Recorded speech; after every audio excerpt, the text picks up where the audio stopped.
this video, I'm going to show you how to work the German twisted cast-on. Now, this cast-on method is literally the long tail cast-on method with an extra twist. And what that twist does in the cast-on is it adds an extra bit of stretch. So the German twisted is a great cast-on method to use if you are knitting something like socks or a hat or a cuff or anything that needs an extra bit of stretch that the long tail cast-on might not provide. Just like the long tail cast on method, you are going to be working with 2 strands of yarn. So you're going to start by making sure that you have enough length in that long tail part of your cast on to accommodate the stitches that you want to cast on. A general rule of thumb is that you want this long tail part to be 3 times longer than you want the width of your project to be, and that should give you enough yarn to cast on.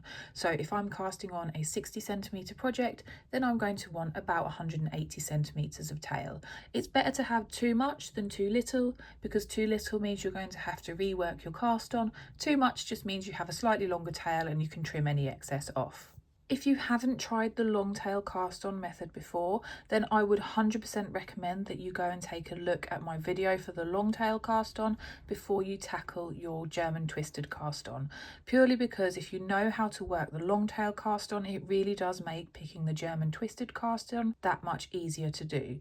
So like with our long tail cast on, you are going to start with a slip knot, and you want to make sure that that slip knot size is controlled by the end of yarn that is attached to your ball of yarn, and not by the end of yarn that is your long tail. So you're just going to loop your yarn round, and then you want your yarn that is attached to your ball to come through that loop, and you're going to pull to tighten to make a slip knot.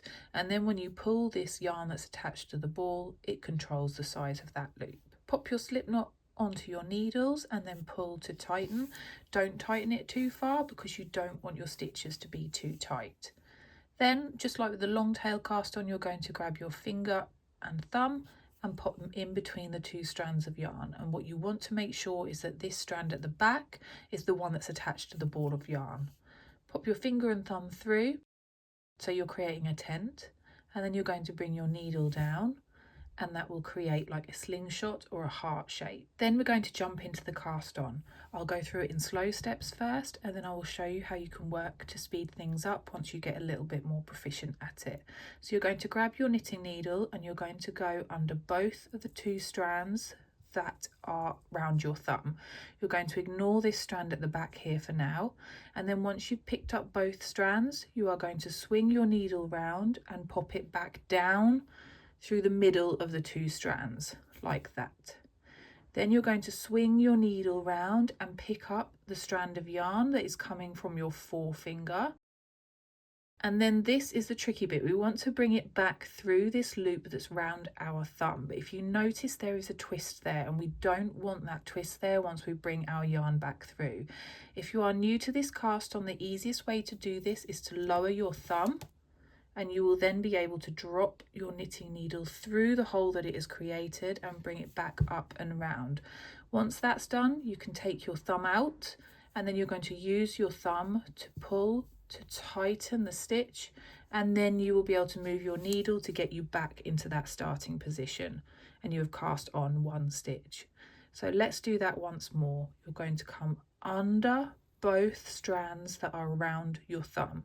Then you're going to go down through the middle of those 2 strands, pull round and back and pick up the loop that is round your forefinger. It should look like this, and then you are going to drop your thumb down so that you get a loop that does not have a twist in the middle of it.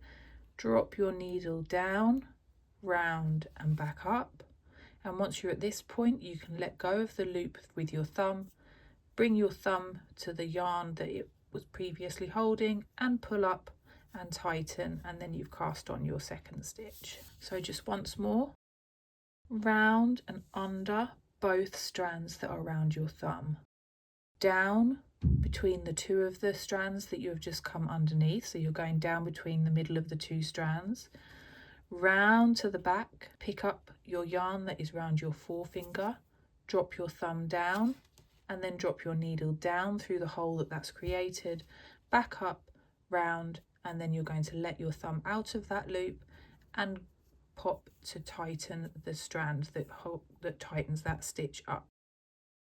So you're going down underneath both strands, down through the middle of those strands, back up and round and picking up the strand that is round your forefinger.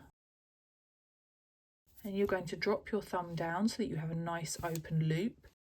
Drop your knitting needle down through the middle, lift it back up, then take your thumb out and pick up that yarn again with your thumb and pull to tighten. What you will find that you do when you become more proficient at this cast on is you lose the need to drop your thumb quite so drastically.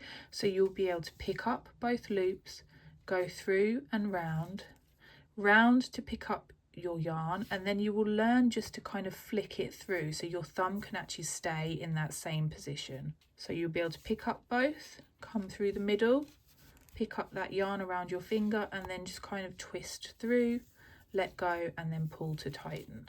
So that's how you work the German twisted cast on. I hope you found this video useful, and I will leave you with another cast on method that you might like to have a go at.